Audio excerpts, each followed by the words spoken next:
자, 여덟 번째 물건을 보시도록 하겠습니다. 여덟 번째 물건은 아파트고 대항력 있는 전입자가 있는 아파트를 제가 지금 추천한 겁니다. 부천지원 2025-3024 강제경매입니다. 김포시 우남동 25평짜리 아파트고 토지 건물 전체 강제경매인데 강제경매 청구 금액이 2억 2,915만 9천 원이고 1순위가 농협에서 1억 9,200만 원입니다. 경매 현황 조사 시 소유자 및 대항력이 있는 외국인 등재되어 있으나 2025년 전입세대 열람에는 전입자 없음, 이렇게 제가 만들어 놓은 겁니다. 사실 이제 이런 제 특수경매 강의는 일반 수강생들이 듣는 경우는 그렇게 많지가 않고 대부분 다른 데서 경매 강의를 하시는 분들이 많이 들어요. 제가 오늘 이것도 이런 거를 투자하는 것이 일반인들은 제가 설명을 해도 알 수 있는 사람들은 별로 많지가 않아요. 그렇지만 경매 강의를 하시는 분들은 제가 이걸 하게끔 되면 이게 무슨 소리인지 금방 알아듣거든요. 예전에 우리 수강생 중에서 제가 추천하고 낙찰을 받아서 좀 돈을 벌었다고 하는 것이 이제 몇 명이 알다 보니까 친구 소개로 해서 등록한 사람이 있는데 등록한 사람이 한 번이나 두 번 들어보더니 도대체 무슨 얘기인지 하나도 모르겠습니다. 죄송합니다 해갖고 제가 그 수강료를 돌려준 적이 있어요. 이것도 지금 사실은 보면은 그렇게 쉬운 물건이 아닌 겁니다. 그러니까 조금 잘 알아들으시는 분은 알아들을 수가 있는 거고 잘 모르시는 분은 물어보셔야 되는 건데 제가 여러분들한테 토지개발 강의도 하고 특수경매 강의도 하고 추천물건 강의도 한다 그러지 않습니까? 그러면 여러분들이 제가 강의한 걸 가지고 다 알아듣지는 못하지만은 최소한도 여러분들은 물어볼 수 있는 실력은 생겼고 물어봤을 때 내가 답변을 해주면 그 답변 내용이 무슨 내용인지 알아들 수 있는 실력만 되면 되는 거예요. 예를 들어서 몸이 아프면 내가 의학 공부를 해야 돼요? 의사한테 가서 물어봐야 돼요. 그럼 의사한테 가서 어느 내과를 갈 것인지 외과를 갈 건지 이비인후과를 갈 건지 그 정도는 알아야 되고 가서 물어보면 의사가 얘기해주면 그 얘기를 알아들을 수 있을 정도는 돼야지 병원에도 가서 물어볼 거 아닙니까? 경매도 마찬가지로 너무 모르면은 뭐를 물어봐야 되는지도 모르고 답변을 해도 그게 무슨 소리인지 몰라요.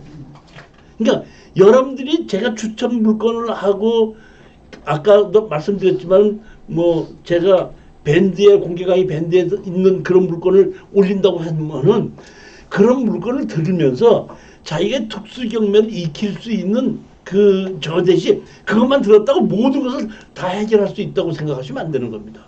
들음으로써 뭐 할 수 있는 실력이 생겨요? 물어볼 수 있는 실력이 생기는 겁니다. 제가 예전에 이제 토지 개발 강의를 할 때 이건 이렇게 되고 이제 담당자한테 가서 물어보면 이렇게 된다. 이렇게 얘기했더니 이제 우리 수강생이 듣고 담당자한테 가서 물어본 거예요. 그랬더니 담당자가 그럼 안 되는 거야 하고 말아버리는 거예요. 그리고 나한테 와서 교수님 내가 이렇게 가서 이렇게 물어봤더니 안 된다는데 그래?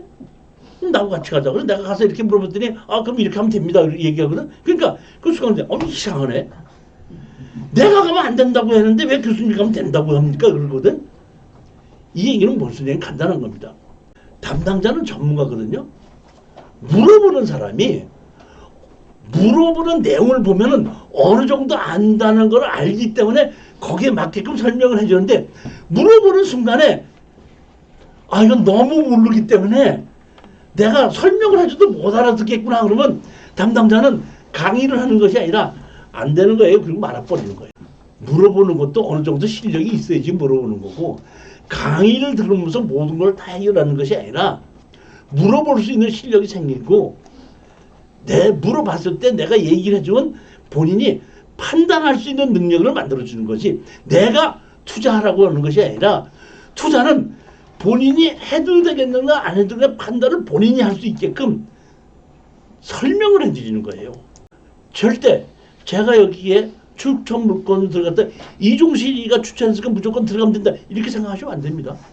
본인이 판단하고, 아 이거는 이종실이가 이렇게 판단했는데 내 판단하고 같다, 그러니까 나도 그렇게 생각한다, 이렇게 본인이 판단할 수 있는 능력을 가지고 설명을 해주는 것이지, 내가 추천하는 걸 무조건 입찰에 들어가라 이런 얘기가 아니라는 거예요. 자, 여기 보시면 감정 가격이 얼마죠? 5억 5천짜리가 3억 8천까지 하락을 했습니다. 12층에 1203호입니다. 여기 돼 있고 이쪽 있는 거고, 이렇게 건물이 있습니다. 이 아파트 단지 내에 있는 여러 가지, 그러니까 이 근처가 전부 다 아파트 단지인 거죠. 여기 설정이 1억 9천2백으로 돼 있죠. 그 다음에 가압류가 보면 7,500이 있고 500만 원이 있고, 또 가압류가 보면 2,500이 있고, 여기 우리 카드인데 우리 카드가 지금 2,900만 원을, 근데 여기 아파트 가격이 얼마짜리죠? 아파트 가격이 얼마짜리예요? 5억짜리죠. 그러면 1순위가 지금 1억 8천이죠. 2순위 다 합쳐도 2억 5천밖에 안 되죠. 2순위 다 합쳐도. 그러면 여기가 대항력 있는 임차인이 있다 그랬죠. 대항력 있는 임차인이 있을 때에 우리가 입찰을 들어가면 대항력 있는 임차인 돈을 우리가 나한테 청구하면 내가 줘야 되죠. 그렇지 않습니까? 그러면 그 사람이 배당 요구를 하지 않고 아무 청구도 안 했거든요. 그러면 대항력은 있는데 이 사람이 세입자인지 아닌지 얼마 입찰 들어간지 모르는 겁니다. 그러니까 제가 보기에 이거는 대항력 있는 임차인이 전입자가 있기 때문에 하락할 수밖에 없다는 것이 원칙적으로 맞는 거예요. 그런데 여기서 가장 알아야 될 것은 뭐냐면, 돈을 받은 사람이 갚는 게 맞죠. 그게 원칙 아니에요? 그런데 주택임대차 보호법에 의해서 부동산을 담보로 잡고 돈을 빌린 사람이 갚을 능력이 없을 때는 낙찰 받은 사람한테라도 그 돈을 달라고 할 수 있게끔 만드는 거죠. 그러니까 가장 핵심적인 말, 대항력 있는 임차인이라고 있다고 하더라도 채무가 적기 때문에 주인이 돈을 가져갈 돈이 있을 때는 걱정하지 말라 이런 얘기예요. 받을 돈이 있으니까. 대항력이 있다는 얘기는 아파트를 팔았는데도 채무자가 가져갈 돈이 없기 때문에 내가 대신 물어줘야 되는 건데, 채무자가 가져갈 돈이 있어. 몇 억이 있어. 5억짜리 아파트인데 채권이 2억 5천이야. 그럼 2억 5천이 남지 않습니까? 남았으면 그 사람이 돈이 있기 때문에 그 사람 돈에서 갚는 것이지 낙찰자가 갚는 건 아니다 이런 뜻이에요. 만약에 그거 한다면 우리가 낙찰을 받았는데 대항력 있는 임차인이 있어갖고 1억 나 보증금 달라 그러면 이 사람이 우리가 잔금을 내게끔 되면 배당받아가는 그 돈을 압류해버리면 되는 거예요. 이의신청서 이거는 가져가면 안 된다. 소송에서 여기 세입자가 1억 받을 게 있는데 원래 집주인이 줘야 되는데 안 줬지 안 줘. 그러니까 네 배당받아가지 말고 그 돈 세입자 돈 내놔. 이렇게 할 수가 있다는 뜻입니다. 그렇기 때문에 여기에 대항력이 있는 것은 제가 크게 문제 삼지를 않았다는 겁니다. 자, 그 다음에 한번 보시겠습니다. 여기 볼게요. 보면 소유자가 누구죠? 팡종리죠. 팡씨가 있어요? 네? 팡씨. 처음 들어보죠? 왜 처음 들어보나고 봤더니 전입자가 얘기해 보니까 외국인이죠. 팡이죠. 팡이잖아요. 그 사람하고 이게 제가 보면 두 사람인데 이 두 사람이 같은 날 전입을 했죠. 2014년도에. 그럼 이 사람은 제가 보기엔 부부 아닌가 싶은 생각이 들어요. 제가 판단하기 그래요. 그렇기 때문에 대항력이 있는 걸로 나옵니다. 이렇게. 대항력이 있는 걸로 나오고 확정자나 배당 요구가 없다 이런 뜻입니다. 그러니까 주인이 아닌가 싶은데 만약에 주인이 아니더라도 하더라도 아까처럼 남는 돈이 있기 때문에 큰 문제가 될 건 없다 이런 뜻입니다. 또 하나는 자 보십시오. 여기는 감정평가사가 조사하러 갔을 때는 대학력 있는 임차인이 저입이 돼 있죠. 그런데 이번에 경매 물건을 신청한 쪽에서 이번에 봤더니 뭐가 있어요? 해당 주제 세대주가 존재하지 않는다 그러죠. 그러면 대항력을 행사하려면 전입을 하고 점유하고 있어야 되죠. 그런데 지금 전입을 뺐죠. 그러니까 제가 보기엔 경매가 진행된다면 뺀 것 같아요. 그렇지만 돈에 관한 거니까 입찰에 들어가기 전에 여기 동네에 가서 경매 물건 나온 거 갖고 여기 전입세대 다시 한번 확인해 봅시다 해도 되는 겁니다. 그러니까 그걸 다 확인해 보면 된다 이런 얘기죠. 외국인 체류자가 있어서 뭐가 있느냐 없느냐 전입세 있느냐 없느냐를 확인해 보고 하면 되는데 실질적으로 있다고 하더라도 제가 보기에는 잔금이 한 2억 정도가 남아있기 때문에 큰 문제가 없지 않느냐 싶은 생각이 들거든요. 그 따라서 제가 판단하기엔 아파트가 권리 분석이 아무 문제가 없다고 하면 거의 70%까지 하락이 되면은 80%에서 85% 정도의 낙찰이 되는데 이거는 뭐가 있어요? 서류상으로는 대항력이 있죠. 그러니까 우리는 이 정도의 70% 정도의 우리는 들어가서 한번 입찰 들어가서 낙찰 받아도 돈이 되고 채무가 2천 얼마밖에 안 되니까 갚으면은 취하가 돼도 되고 그거는 어떻게 됐더라도 문제가 없지 않느냐 이런 마음에 제가 추천한 겁니다. 제가 말씀드렸지만은 여러분들이 제가 권리 분석하면 그런가 보다 했다가 집에 가서 다시 한번 잘 생각해 보다가 모르는 게 있으면 물어보시면 돼요. 여러분들이 120만 원을 내고 등록하시는 순간 모든 경매에 대한 토지 개발에 대한 질의를 할 수 있는 권한을 같이 받으신 거고 저는 120만 원을 받는 순간 답변해 줘야 될 의무를 가진 거거든요. 그러니까 제가 추천한 것 말고도 본인이 물건을 고르다가 궁금한 게 있으면 얼마든지 물어본다고 해도 제가 답변 안 해주는 건 아니다 이런 얘기입니다. 저는 여러분들과 1년 동안 물어보고 답변해 주는 거를 서로 계약 관계에 있는 거예요. 사실 보면 저하고 1년, 2년 정도를 보통 같이 오랫동안 하신 분도 많은데 1년, 2년 지났다가 이제 어느 정도 배웠기 때문에 혼자 하시는 분들도 있거든요. 이제 뵀으니까 그럼 혼자 하다가도 그분들이 가끔가다 교수님 제가 이렇게 하는데 이런 물건을 내가 골랐는데 이건 좀 몰라서 좀 궁금한 건데 이건 어떻게 됩니까 하고 이미 한 2년 정도를 저하고 같이 했기 때문에 물어볼 수 있는 실력이 생겼고 또 내가 답변을 주면 그렇게 됐군요. 알겠습니다. 무슨 소리인지 알겠습니다. 알았습니다. 그럼 내가 이렇게 하면 되겠군요. 하고 답변을 해준다 이런 얘기예요. 그리고 본인이 따로 투자를 한다 이런 얘기입니다. 언제든지 물어보고 답변하는 거 해주는 거에 대해서는 저는 아무 문제가 없으니까 오늘 추천하는 걸 가지고도 여러분들이 조금 의문을 가지고 돈이 투자가 되는 거니까 걱정스럽다 보니까 완전 100% 팍팍 해야지 돈을 집어넣을 거 아닙니까? 그럴 때 조금이라도 궁금하신 것이 있으면 다시 확인하시라 이런 얘기예요. 근데 대부분 전화로 물어보시는 분이 많아요. 그럼 제가 앞에 컴퓨터가 없는데 내용을 보지 못하면서 전화로 제가 답변을 할 수가 없다 이런 얘기예요. 그렇기 때문에 문자로 물어봐 주시면은 제가 집에서 컴퓨터를 딱 펴놓고 문자로 물어본 걸 가지고 그대로 검토를 해보고 난 다음에 제가 전화를 드려요. 아니면 제가 문자를 해주든지. 전화로 물어보시면 제가 답변을 못하는 이유가 많다 이런 뜻입니다. 내 앞에 컴퓨터가 있어야지 다 보면서 답변을 하는 것이 그냥 답변할 수가 없으니까 항상 물어보실 때 사건 번호 그리고 뭐뭐뭐가 궁금합니다. 이렇게 하시면 제가 거기에 대해서 다 검토를 해보고 문자로 답변을 해드리든지 아니면 전화로 답변을 하든지 이렇게 해드립니다. 9번째 물건입니다. 평택 지원의 2024 56178의 이것도 강제 경매입니다.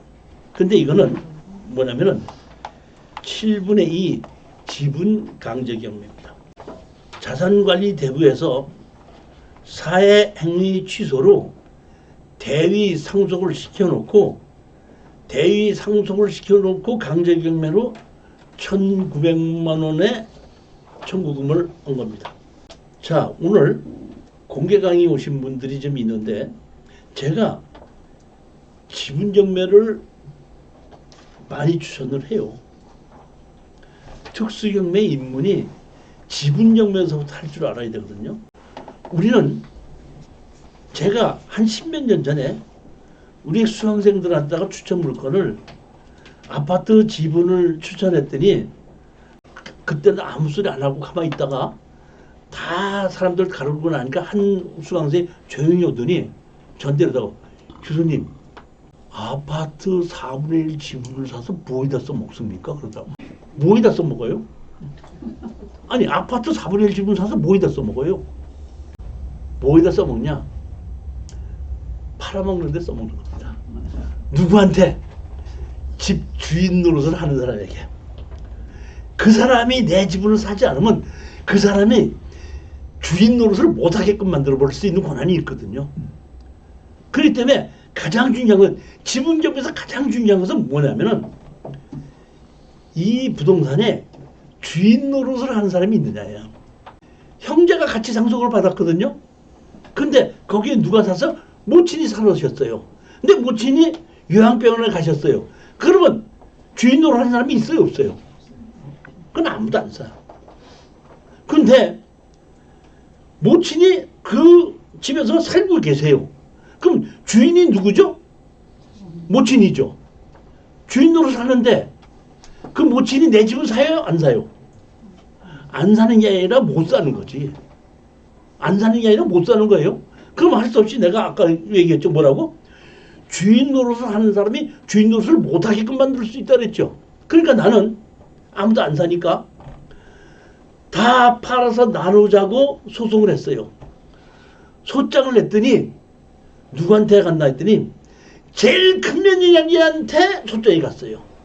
그러니까 법원에서 소장이 오니까 큰 며느리가 깜짝 놀라갖고 자기 아는 법무사나 변호사한테 이게 뭐냐고 물어봤더니 당신이 모친이 살고 계신 그 집이 누구누구가 4분의 1 지분으로 경매가 나와서 그 사람이 다 팔아서 나누자고 소장을 낸 거니까 조만간 거기에 있는 집이 다 팔릴 겁니다.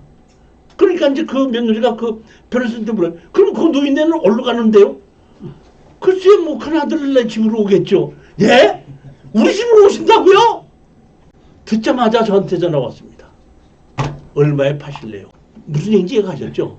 가장 중요한 것은 주인 노릇을 하는 사람이 있는 지분 갖고 투자할 때는 주인 노릇을 하는 사람이 없으면 결국 다 팔아서 나눠 가져야 돼요.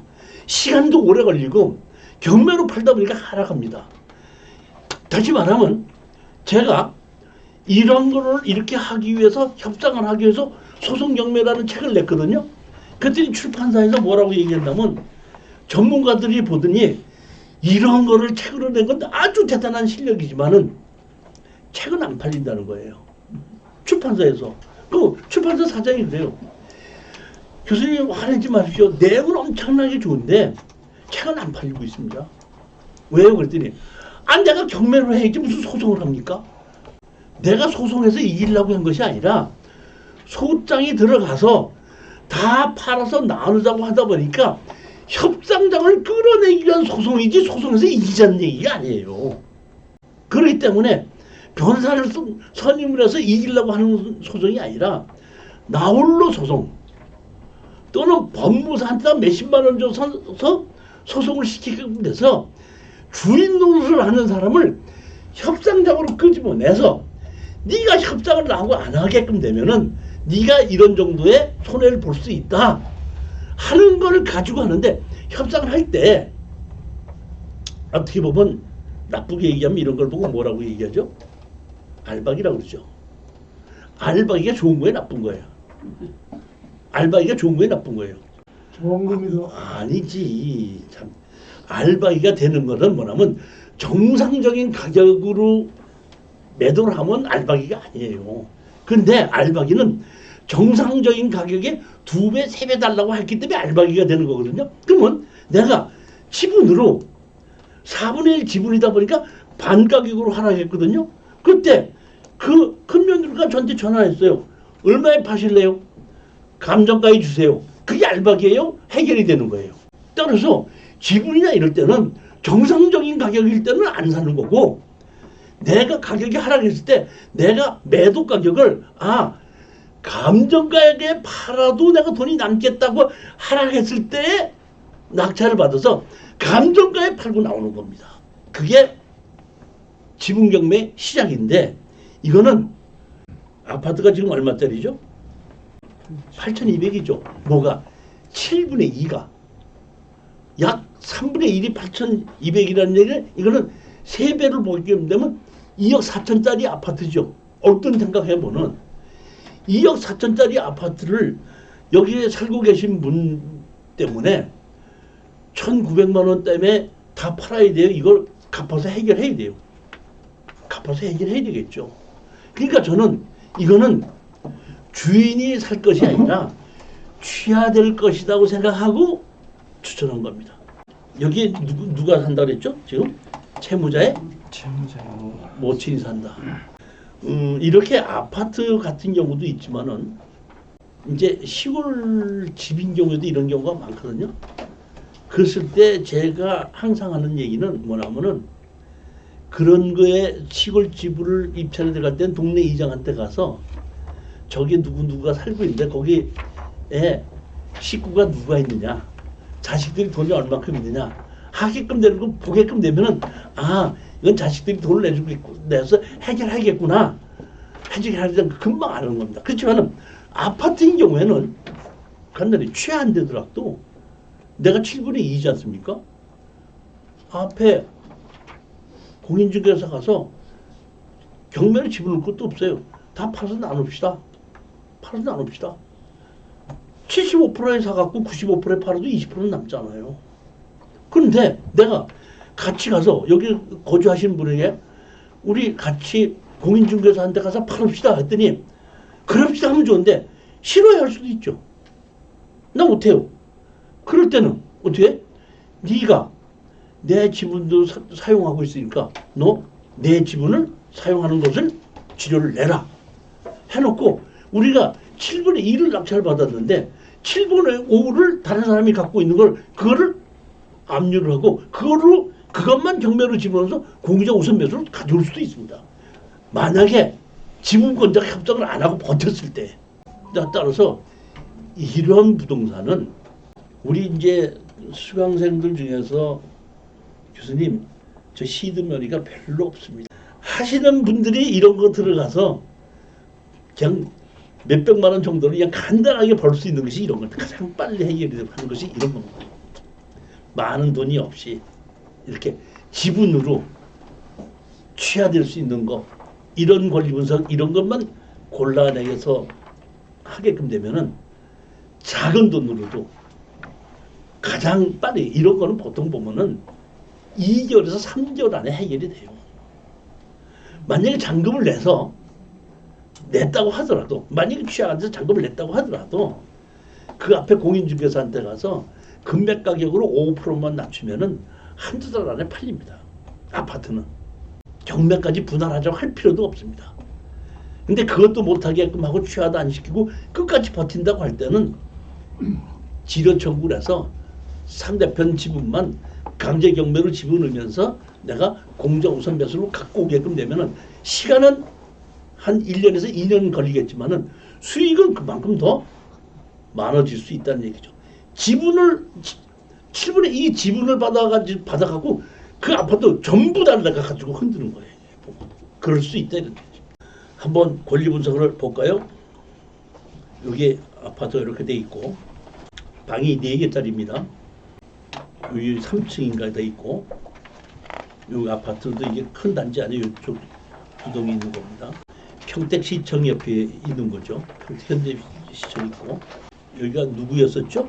소유자가 조 누구였었죠. 그런데 여기 보면은 조 누구가 지금 상속을 받았는데 왜 이 한 사람만 상속을 받겠냐?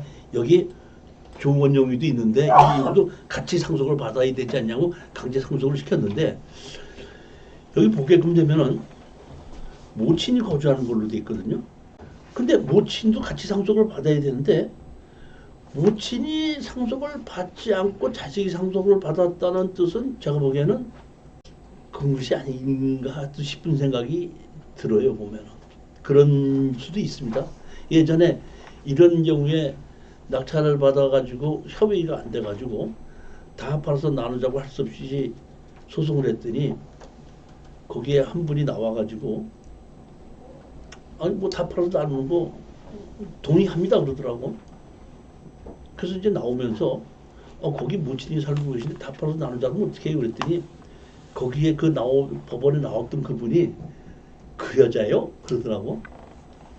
그래서 친모가 아니었었구나. 그렇기 때문에 그냥 다 팔아서 나누자고 해도 친모가 아니까 그 여자가 어디든지 쫓겨나가도 문제가 없다. 이랬을 때에 협상을 안 했던 적도 있긴 있었어요.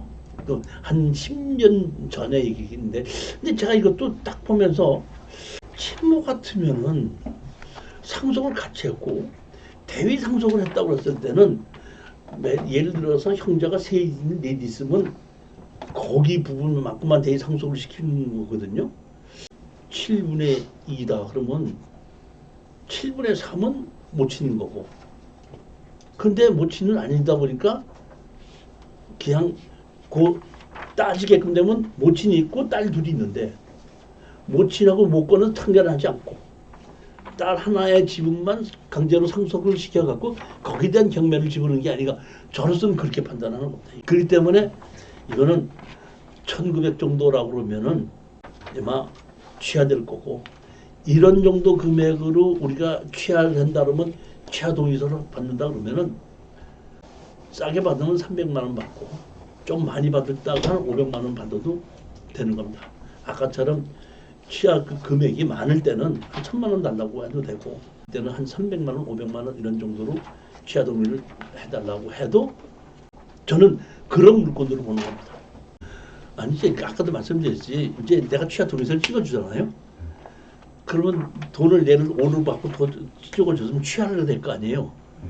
그럼 법원에서 연락이 와요. 이게 경매가 취하가 됐으니까 취하 보증금 받아가십시오. 통장 얼로 연결시켜드릴까 어떻게 해드릴까 연락이 옵니다. 그렇기 때문에 취하가 됐을 때 입찰 보증금 돌려주는 게 날아가는 게 아닙니다. 쉽게 해서 임의 경매는 낙찰을 받아도 잔금을 내기 전까지 갚아버리면은 낙찰자의 동의 없이 그건 뭐야? 취하가 됩니다. 강제 경매는 누가 낙찰자가 있기 전에 채무를 갚으면 자동으로 취하가 되는데 낙찰자가 있은 다음에 갚게끔 되면은 낙찰자의 동의를 받게끔 되어 있습니다. 그러니까 임의 경매하고 강제 경매하고 취하시키는 게 다른 거예요. 임의 경매는 언제 취하 동의를 받냐면 낙찰을 받았는데 경매를 신청한 사람이 이게 너무 내가 10억을 가지고 경매를 신청했는데 가격이 하락해서 4억밖에 못 받다 보니까 이거 너무 가격이 떨어져서 내가 손해가 많다. 그러니까 이번에 취하를 시켜야 되고 나중에 다시 경매를 신청해야 되겠다고 해서 경매를 신청한 사람이 취하를 요구할 때는 낙찰자한테다가 동의를 받게끔 돼 있고, 강제 경매는 낙찰자가 있으면 무조건 낙찰자한테 동의를 받아야지 취하가 되게끔 돼 있습니다. 네? 잔금 전 합의하고. 그렇죠. 잔금 내기 전까지. 그러니까 아까도 말씀드렸지만 우리가 낙찰을 받고 나면 일주일 있으면 낙찰 허가나죠. 그다음에 다시 일주일 있으면 이의 신청 기간이 있잖아요. 그러니까 보름이 지나고 나야지 확정이 됐기 때문에 보름 지나고 나면은 잔금을 언제까지 내라고 나오는 건데, 그 잔금 내라고 나오는 그 기간이 보통 보면 20일에서부터 30일 사이잖아요. 그러니까 낙찰 받아서 15일이고 그다음에 20일에서 30일이라고 하면은 45일에서부터 30일 정도가 잔금을 내서 취하시킬 수 있는 기간이 되는 거예요. 그 기간 가만히 앉아서 기다려도 되고, 또 하나 더 말씀을 드리는 건데 이럴 수도 있습니다. 여기는 보면 취하를 시키지 않고 공유자 우선 매수 신청할 수도 있죠. 그래서 만약에 이런 것이 그 금액이 좀 많을 때는 제가 우리 수강생한테 낙찰 받았다 그러면은 그 낙찰 허가가 안 나면 거기 전입자를 찾아가라 그래요. 찾아가서 내가 입찰 보증금 얼마를 내고, 입찰 보증금 예를 들어서 500만 원 냈다. 나한테 500만 원을 더 준다 그러면, 그러니까 입찰 보증금 날라가는 거 500만 원 더 준다. 1000만 원을 더 준다 그러면 내가 잔금을 안 내겠습니다. 하게끔 되면 재경매가 나오죠. 재경매 나오는데, 자, 대부분 여기 계신 분들이 누가 낙찰 받았는데 재경매 나오면 입찰 보증금 띄죠. 잔금을 안 냈다는 얘기는 내가 모르는 문제가 있다는 뜻이죠. 그러니까 대부분 보통 입찰이 안 떨어지다 보니까 한 번 더 떨어집니다. 더 떨어졌을 때 공유자가 공유자 우선 매수 신청을 해서 빚이 많을 때는 그런 식으로 빚을 그냥 떨어버리게끔도 하는 방법이 있습니다.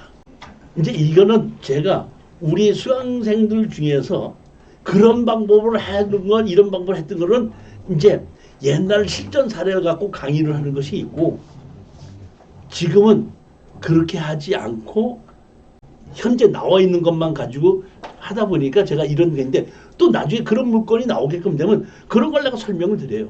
그래서 우리 수강생 중에서 옛날에 낙찰 잔금 안 되고 미리 가서 만나가지고 이렇게 얘기했더니 거기 계신 분이, 나 그렇게 공유자 우선 매수 할 줄도 모르고 뭐도 할 줄 모르는데 그럼 내가 돈 얼마를 드릴 테니까 대신 해주시겠습니까 해갖고 가서 잔금을 안 내게끔 하고, 그 낙찰 대금에 그 사람 그게 포함이 되거든요, 배당에. 그러니까 그 사람은 우리한테다가 입찰 보증금을 물어준다고 하더라도 자기가 다시 낙찰 받으려면 자기가 배당으로 가져가는 거니까 그냥 날아가는 돈이 아니에요. 그렇게 해서 우리 수강생이 가서 한 번 더 떨어지면 같이 그분 데리고 가서 법정에 가서 공유자 우선 매수 신청해서 한 번 더 떨어지면 30%가 더 떨어지지 않습니까? 그때 낙찰 받다 보니까 훨씬 더 많은 이득을 보게끔 할 수도 있는 겁니다. 이런 그 지분이나 이런 경매에 이게 잘 내가 사건 많이 가지고 설명을 드려다 보면, 설명한 걸 잘 들어보면 아, 방법이 이런 방법도 있고 저런 방법도 있구나, 다 많은 방법이 있다는 것을 여러분들 아실 수 있고, 제일 먼저 여러분들이 강의를 들으면 오늘 강의를 들으면 오늘 몇 번 들으면은 무슨 실력이 생긴다 그랬죠? 물어볼 수 있는 실력이 생긴다는, 물어볼 수 있는. 너무 모르니까 뭘 물어봤는지 모르는데 오늘 얘기를 듣고, 아, 그러면 임의 경매는 이렇게 되고 강제 경매 때는 취할 때 이렇게 되는 거 물어볼 수 있는 거 실력이 생겼잖아요. 등록을 안 하시더라도 또 관심이 있으신 분은 아까 제가 얘기했듯이 제가 네이버 밴드에 이종실의 공개 강의 있지 않습니까? 거기에 가입을 하시면 이런 실전 사례를 거의 하루에 한 개씩 매일 올립니다. 아침 6시만. 한 짤막하게 해서. 그래서 그것만 이렇게 들어보시면 우리 그 수강생들이 그래, 그냥 아침에 출근할 때 전철이나 이런 데서 그 잠깐 들으면서 갑니다. 강의를 들으면서 이렇게 하면서 그러면서 그게 계속해서 그렇게 듣다 보니까 그게 처음에는 잘 몰랐는데 몇 개월을 계속 듣다 보니까 많이 도움이 됩니다. 이렇게 얘기하시는 분이 있습니다. 이종실의 공개 강의를 신청을 하시면 무조건 가입이 되는 것이 아니라 제가 수락을 해야 돼요. 수락을 하는데 이제 하루나 이틀이 이제 걸릴 수가 있는데, 왜 제가 보면 수락하게끔 만들어 놨냐면은 그거를 그냥 수락 없이 그냥 들어오게끔 하면 이상한 사람이 들어가고 이상한 걸 올려놔요. 그래가지고 제가 그 쓸데없는 걸 못 올리게끔 해서 조금 좀 이 특수경매에 관심 있는 사람들만 등록을 하고 들을 수 있게끔 해서 제가 제 수락을 이렇게 하게끔 됐습니다. 그러면 거기다가 이제 질의하게끔 되면은 그냥 특수경매 공부하기 위해서입니다. 이런 식으로 답변하면 제가 그대로 수락을 해줍니다. 여기에 점유하고 있는 사람이 누구라 그랬죠? 채무자 및 공유자의 모친임 이렇게 돼 있죠. 여기 누가 있어요? 모친이 있는 겁니다. 이렇게. 이 모치는 이복 딸이 아닙니다. 아까 9분의 2, 9분의 2, 9분의 3. 근데 채무자금만 상속을 시키다 보니까 9분의 7분의 5는 그대로 있고 7분의 2만 가지고 경매를 집어넣은 거기 때문에 여기에 거주하는 모친이 계모라고 생각하시면 안 됩니다. 이거는 그게 아닙니다. 10번째 물건을 보시겠습니다. 평택지원 2024-41526입니다. 근저당이 수협에서 9,880만 원인데 청구 금액이 얼마로 되어 있죠? 2천만 원입니다. 근데 여기 보시면 2순위로 전세권 설정이 되어 있습니다. 여기 보면 뭐였죠? 주택 임차권이 되어 있죠. 1억 8천이 되어 있죠. 기준 권리는 얼마죠? 9,600이죠. 근데 3순위가 지금 2천만 원에 신청한 거거든요. 그러면 9,600만 하고 1억 8천이다 보니까 3순위한테까지 배당이 가야지 이것이 인정이 되는 거거든요. 만약에 3순위 경매를 신청하는 사람한테 배당이 가지 않으면은 이 경매는 취하가 됩니다. 그러니까 제일 먼저 이것이 낙찰을 받으면 배당하는 것이 1순위로 수협에 9,600만 원이라고 그러면 제가 보기엔 한 8천만 원 밀렸으니까 8천만 원 배당이 가고 그 다음에 뭐가 있죠? 주택 임차권 1억 8천이 있으니까 1억 8천이 가고 그 나머지 2천만 원 중에서 500만 원이 1,000만 원은 가야지 경매가 그대로 진행된다 이런 뜻입니다. 따라서 여기 보시면 1억 8천하고 이야기 이럴 때 1억을 불리면 2억이죠. 2억 8천이죠. 2억 8천 이상으로 낙찰 받아야지 이건 가능하다 이런 뜻입니다. 근데 지금 가격이 얼마죠? 3억 6천인데 지금 얼마까지 하락했지? 2억 5천 2백까지 하락했으니까 이거는 1순위한테도 배당을 가고 2순위한테도 배당이 가고 3순위한테 배당이 가기 때문에 그대로 유지가 되는데 제가 보기엔 이것도 3순위가 너무나 가격이 적기 때문에 취하될 수도 있다 이렇게 보는 겁니다. 취하될 걸로 생각하고 추천한 거예요. 임차권 설정한 것이 1억 8천이 있습니다. 11번째입니다. 고양지연의 아파트 2025에 2626 강제경매입니다. 여기 보면 청구 금액이 2천만 원이고 주택도시공사에서 대항력이 있는 임차인이 1억 6천을 배당을 했습니다. 선순위 임차인 이후에 근저당 캐피탈이 6천만 원이 다시 있습니다. 자 여기 보시게끔 되면 가격이 얼마죠? 4억 2,500인데 2억 9,700만 원까지 하락했습니다. 자 여기 세입자가 있죠? 보면 1억 6천이 돼 있죠? 1억 6천이 돼 있는데 한 사람은 두 사람이 나타났는데 하나는 개인으로 돼 있고 한 사람은 주택도시 보증공사를 했는데 개인은 돼 있고 이건 주택보증공사에서 지금 이거 뭘 돈을 대출을 받아가지고 했기 때문에 여기서 이 사람들이 뭐야? 확정을 받고 배당을 요구를 했기 때문에 이 사람들 먼저 선순위로 배당이 가는 겁니다. 그 다음에 여기 보면 제일 먼저가 선순위 임차권이 있고 그 다음에 대출해준 데가 얼마를 해주냐면 6천만 원을 대출해줬죠. 그러니까 선순위로 1억 8천이 있기 때문에 대출을 많이 해주지 않고 6천만 원만 해준 것 같아요. 그러니까 1억 8천하고 6천만 원하고 하면 전부 다 2억 4천이죠. 2억 4천인데 여기 보면 지금 최저 가격이 얼마죠? 2억 9천이죠. 그러니까 설정한 데서도 배당 받아가고 임차권과도 배당 받아가고 강제 경매 신청한 데도 돈을 받아갈 수 있기 때문에 이것은 그대로 유효가 되고 제가 보면 이것도 청구 금액이 적기 때문에 취하 가능성이 있다 이런 뜻입니다. 그렇지만 취하가 안 될 수도 있기 때문에 너무 높게 쓰지 말고 이런 정도 가격을 써서 내가 낙찰을 받아서 잔금을 낸다고 하더라도 문제없다. 이런 가격에 입찰에 들어가고 취하가 된다 그러면 잔금 안 내고 동의서만 써주면서 돈을 받고 취하 안 되면은 잔금을 내고 다시 매도를 해야 되는 거죠. 여기 파주시 운정지구에 있는 그 아파트 12번째입니다. 성남지원에 2024-6872입니다. 광주시 태전동 25평형 아파트인데 제가 광주시 태전동에 지금 사는 지가 한 15년이 넘거든요. 우리 동네에 있는 그 아파트가 경매로 나온 겁니다. 여기도 보면 2,300만 원에 이 아파트가 강제 경매로 나왔는데 감정 가격이 얼마죠? 3억 6,800입니다.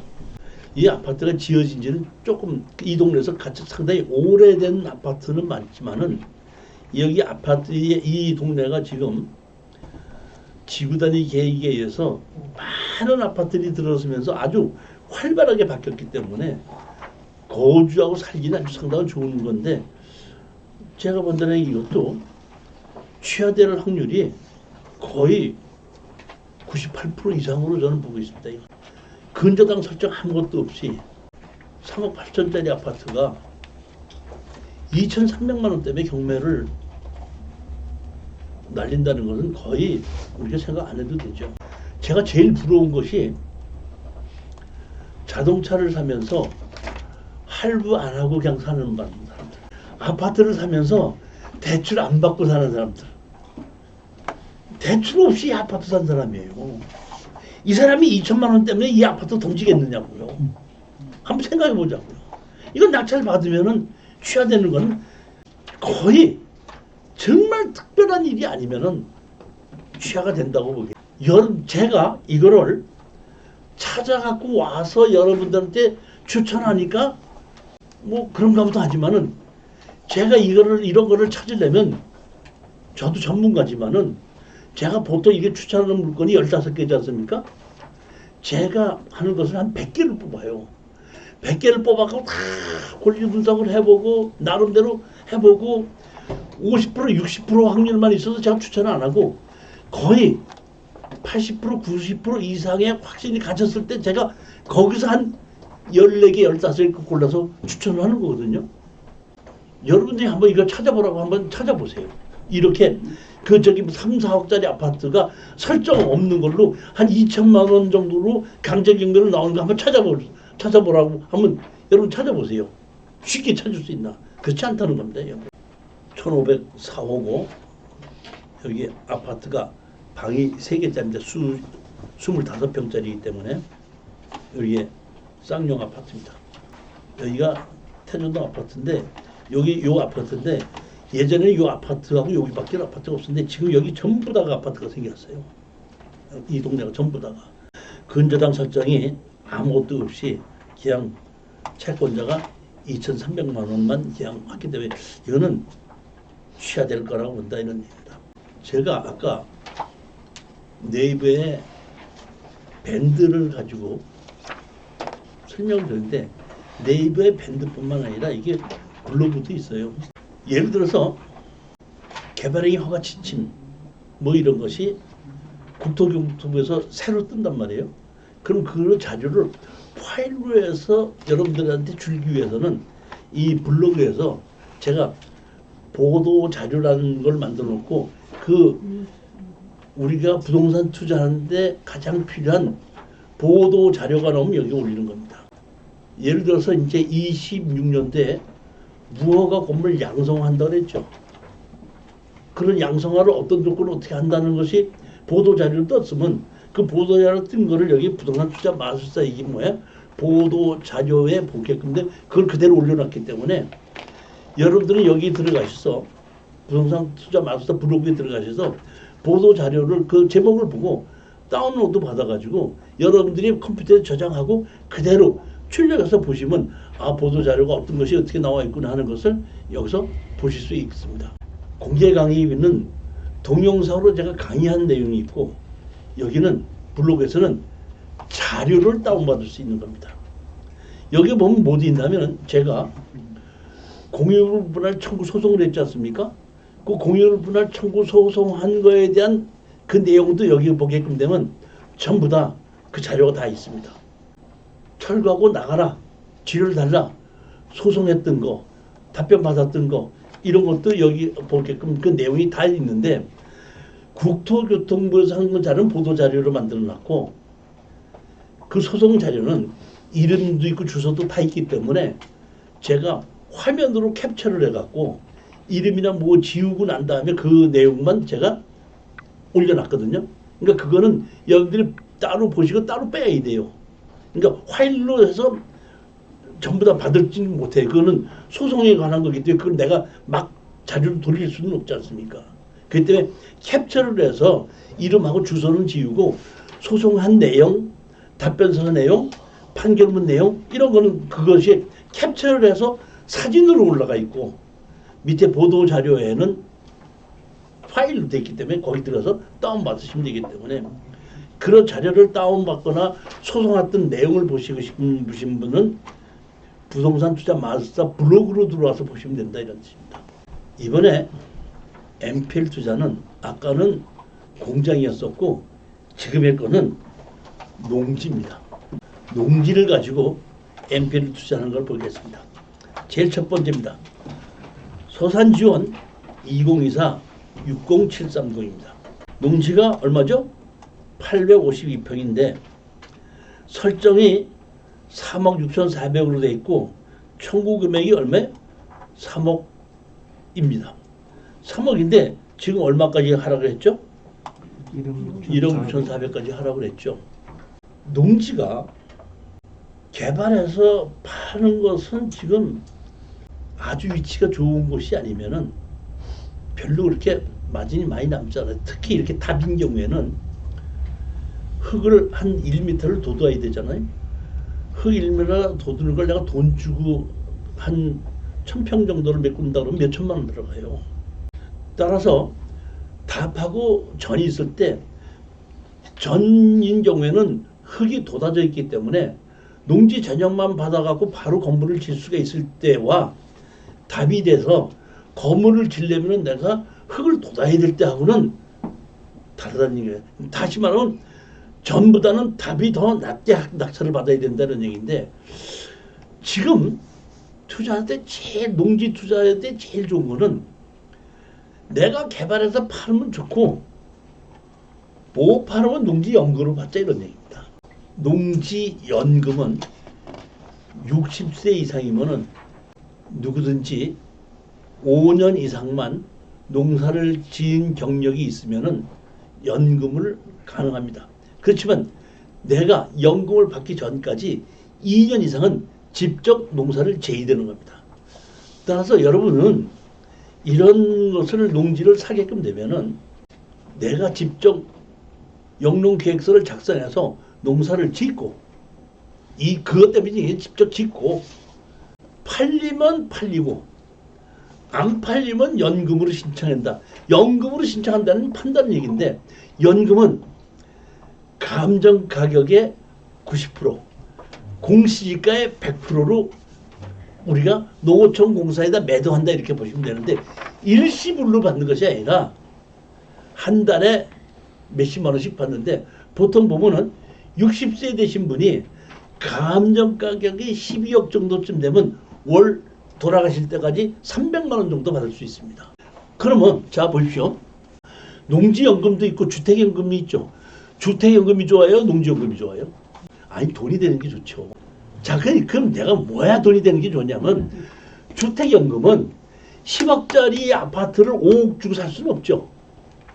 그렇잖아요. 10억짜리 아파트 주고 사서 90% 80%를 가지고 연금으로 받는 거예요. 근데 농지는 지금 감정 가격이 얼마죠? 4억 7천이죠. 4억 7천을 얼마 주고 사죠 지금?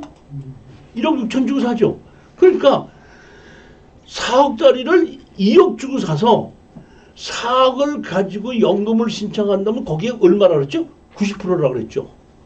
물론 여기 경매에 감정하는 거와 연금에 신청해서 감정하는 거는 조금 달라요. 그렇지만 다르다고 하더라도 10%에서 15%가 다르기 때문에 여기 경매에서는 감정 가격을 4억 7천 번 한 것을 내가 이걸 낙찰받아서 연금으로 신청해서 감정하면 아무리 안 해도 4억 2천 정도는 가요. 떨어져도. 그러니까 4억 2천에 90%이기 때문에 예를 들어서 이거를 1억 8천 주고 사서 4억 2천에 농어촌 공사에다 판다는 얘기거든요. 그렇기 때문에 주택연금과 농지연금을 봤을 때 감정가보다 싸게 사서 연금을 받을 수 있기 때문에 주택연금보다는 농지연금이 더 좋지 않는가 이런 말씀을 드리는 겁니다. 즉 감정가의 50% 이하에 살 수 있는 농지로 내가 사놓고 농사를 지면서 개발해서 팔려고 하는데 안 팔려도 연금으로 팔 수도 있는 방법이 있으니까 최악의 아무것도 안 된다고 했으니 연금으로 해도 돈이 되는 거를 골라서 투자하면 된다 이런 얘기입니다. 농지는. 그랬을 때 이것이 뭐게끔 되면 이거를 우리가 3억 5천을 했으니까 3억 주고 이걸 사서 우리가 3억에 입찰 들어가는 거예요. 그리고 3억에 낙찰 받아갖고 1억 5천 대출을 받으면 나도 한 개도 안 들어가는 겁니다.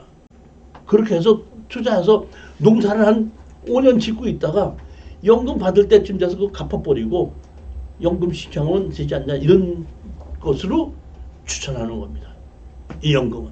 그러니까 이렇게 반값 이하로 떨어진 농지는 내 투자금 거의 안 집어넣고도 몇 천만 원 안 집어넣고도 우리가 NPL로 투자할 수 있다. 농지 같은 경우에는 뭐 주택하거나 공장하고 달리 대항력이나 뭐 이런 것이 있을 수 없기 때문에 권리 분석에는 간단한 겁니다.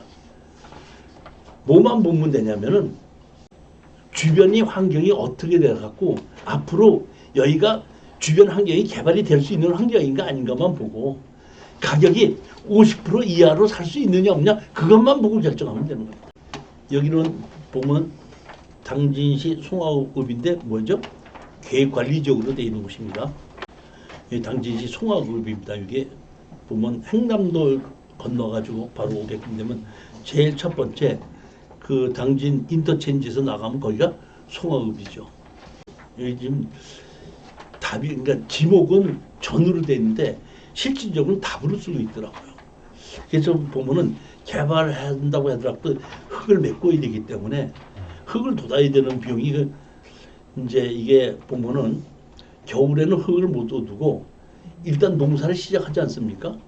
그럼 농사를 시작하면 농사 3월달, 4월달 되면 심기 시작할 때 그때 근처에서 공사를 하는 데가 있으면은 흙을 버릴 데가 없을 때 우리 여기다 흙을 벌어달라 이렇게 하게끔 되면 몇 천만 원 안 들이고 이거를 메꾸고 그거를 지목대로 전으로 쓰면서 그러면서 농사를 지면서 연금 신자인데 농사를 예전에는 단연생 식물을 못 심겠는데 지금 단연생 식물도 질 수가 있거든요. 그것도 용지 연구를 하기 때문에 뭐 우리는 언제든지 뭐 연산홍도 심고 가시오가피도 심고 뭐 이런 거에서 단연생 식물을 얼마든지 심어놓고 그 뭐 대추나무나 모두 모종을 심어놓고 그러면 그 자랄 때까지 한 5, 6년이 걸리거든요.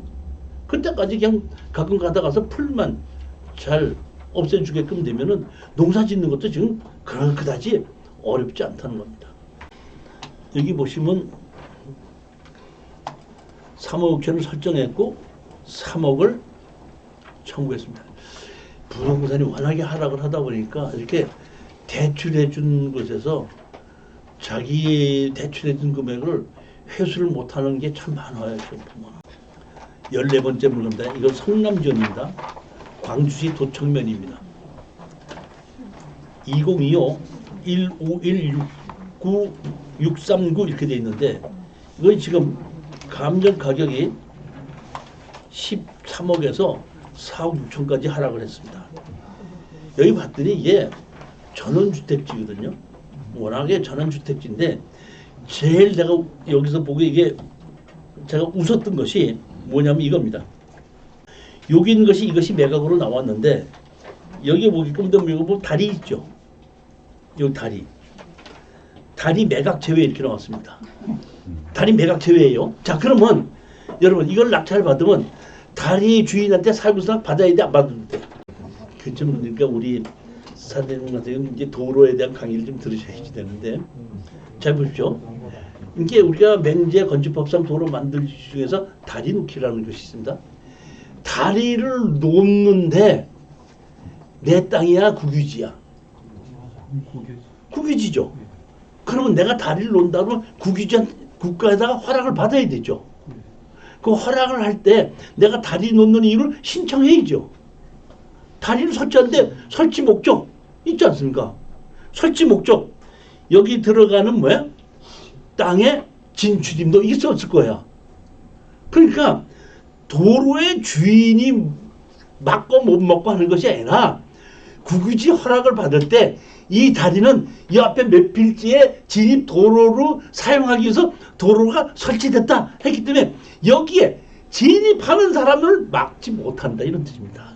그러니까 이런 도로에 대한 걸 정확하게 알면은 야, 이 도로 다리 매각조회다 해도 아무튼 않고 씩 웃을 수가 있는데 모르시는 분은 여기 다리 매각조회로 돼 있다 보니까 이거 앞에 이거 아무것도 못 들어가고 건물도 못 하나 이렇게 뭐야? 걱정하시는 분이 있는데 그 아니다 이런 뜻입니다. 이해가셨죠? 땅은 이 하천이 땅이 누구 땅이라고? 국유지. 국유지 점유 허가를 받아서 다리를 놓는다 했을 때 점유 허가를 받아서 다리를 놓는다고 할 때 사업계획서가 들어가죠. 사업계획서에 뭐야? 목적 이렇게 들어가는 겁니다. 목적이 뭘로 돼 있죠? 이 앞에 진입도로라고 돼 있거든요. 다리 주인이 막을 수 있는 게 아닙니다. 목적대로 쓰는 거죠. 여기 보면 이렇게 뭐야? 다리 매각 제휴로 나와 있고 국유지 하천 위에 건축된 다리의 사용권은 허가를 받은 자와 설치 목적에 따라 배타적 사용 권한이 결정이 된다. 이런 뜻입니다. 여기 보면 아무 문제가 없이 여기 보면 이 다리가 이렇게 돼 있는 겁니다. 다리 매각 제휴로 나와 있습니다. 그렇지만 다리를 내 걸로 만들 수도 없을 뿐더러 허락을 받고 다리를 만든 사람도 그 다리가 자기 거라는 것을 만들지 못한다 이런 뜻입니다. 그런 거는 걱정하지 마시고 제가 걱정하는 것은 여기가 지금 전원주택지이기 때문에 이 전원주택이 안 팔릴 수 있거든요. 요새 안 팔리기 때문에 이거는 연금으로 신청을 하는 목적으로 있다가 한 필지 팔리면 팔리고 안 팔리면 그냥 연금 신청한다. 감정 가격이 얼마? 15억이지 않습니까? 그럼 이게 최소한데 13억으로 낮춰서 감정이 된다고 하더라도 이거는 월 300만 원씩 받는 건 아무 문제가 없던 그런 땅입니다. 여기 진우리가 전원주택 땅으로 아주 유명한 곳이에요. 15번째 물건입니다. 대전지원 2025-501287 해갖고 여기 보면 세종시 연서면 신대리인데 이 스피드 옥션에서 잘못해가지고 뭐라 그러면 경기도 이천시 백사면 신대리라고 했어요. 그거 이천시 백사면 신대리인가 이렇게 봤더니 경매가 대전지방법원이야. 아니 그래서 내가 아니 이천 땅을 어떻게 대전지방법원에서 하나 하고 봤더니 스피드 옥션에서 이거 잘못했더라고요. 세종시를 같은 신대리인데 잘못했다 보니까 제가 여기 뭐야 세종시 신대로 바꿨고 여기 법원에 들어가서 제가 봤거든요. 부동산 표시 봤더니 뭘로 돼 있죠? 세종특실이 돼 있죠. 세종시 연서면이지 않습니까? 그러니까 세종시에 있는 연서면에 있는 농지가 지금 하락한 겁니다. 얼마까지? 14억짜리가 4억 9,800만 원까지. 이것도 똑같이 아까 마찬가지로 이걸 보면 그 연서면이 그 세종시다 보니까 개발해서도 팔 수 있고 이거는 제가 보면 공장이나 창고를 지어야 되고 이 옆에 뭐가 지나 고압선이 지나가더라고요. 자 한번 볼까요? 여기 이렇게 땅이 돼 있는데 이 땅입니다. 이 땅인데 제가 자세히 봤더니 여기 철탑이 있죠. 여기 철탑이 있죠. 우리 땅 바로 바깥으로 여기 철탑에서 고압선이 지나가지 않습니까? 우리가 이런 거를 볼 때도 고압선이 지나가는 거를 바로 위로 지나가면 선화지라 그러죠. 선화지라 하는데 바로 위로 지나가진 않지만 일정 뭐 한자 보기에는 한 30-40m 정도는 떨어진 것이지만 그래도 이러한 곳에 주택을 짓는 건 싫어하거든요. 근데 여기서 첫째는 절대 여기 주택지는 아니고 만약에 개발을 한다 해도 창고나 공장이에요. 창고나 공장인 경우에는 고압선이 지나가더라도 크게 문제가 되지는 않습니다.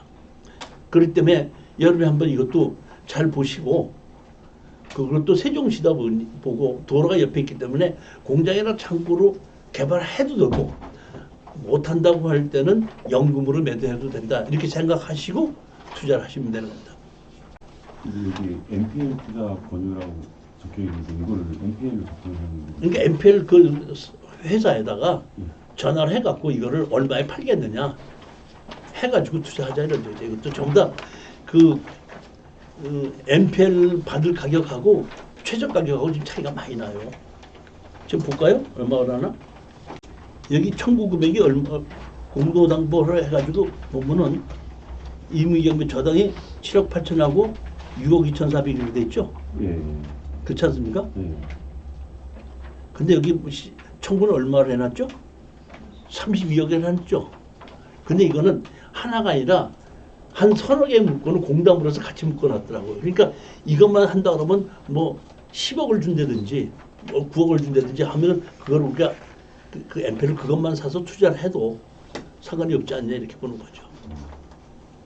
청구 자체는 지금 보면 32억으로 돼 있어요. 자, 오늘 여기까지 이렇게 강의하는 걸로 하고 여기 보면 청구는 30몇 억을 했지만 여기 뭐 보면 7억 8천하고 6억 2천이다 보니까 한 13, 4억이다 보니까 여기에 채권은 한 10억 정도? 11억? 뭐 이런 정도일 건데 지금 하락이 얼마까지 하락을 했죠? 4억까지 하락했나요? 4억 9,800. 4억 9,800이 돼 있으니까 제가 보기에는 이거는 농지를 같은 경우 지금 높게 이렇게 저기 뭐야 되지 않기 때문에 4억 9,800 이거 뭐 한 9억을 한 5억에 팔아라 이렇게 해도 됩니다. 아까 공장하고는 달라요. 공장은 아까 전 가격도 같이 볼 수 있지만 농지 같은 경우에는 지금 가격이 많이 하락했기 때문에 지금 이 가격이라도 뭐 사겠다 그러면 팔 수도 있고 아니면 더 하락을 할 수도 있거든요. 여기는 틀림없이 이 고압선까지 지나고 있기 때문에 그러니까 가장 중요한 것은 돈을 벌 수 있으면 사는 거기 때문에 상대편이 안 팔겠다고 배짱 버리면 내가 머리를 숙이면서 사겠다고 할 필요 없다는 뜻입니다. 내가 원하는 대로 해주면 그럼 네가 그렇게 깎아준다면 내가 사겠다 하는 식으로 해도 얼마든지 투자할 것이 많이 나옵니다. 제가 2월 달에 둘째 주에 갖고 오고 또 추천 물건을 갖고 오면 이거보다 더 좋은 물건이 더 많이 있을 수 있거든요. 그러니까 협상을 할 때 내가 아쉬워서 협상을 하자고 애쓰지 말라 이런 얘기예요. 내가 원하는 대로 하자. 안 해? 알아서 그럼 내가 다른 거 찾을게. 얼마든지 그런 식으로 투자를 해야지 돈을 번다는 얘기입니다. 아까도 말씀드렸지만은 입찰장에 들어가서 절대 승부욕을 발휘하시는 안 된다는 걸 다시 한번 말씀드립니다. 자, 안녕히 들어가십시오. 감사합니다.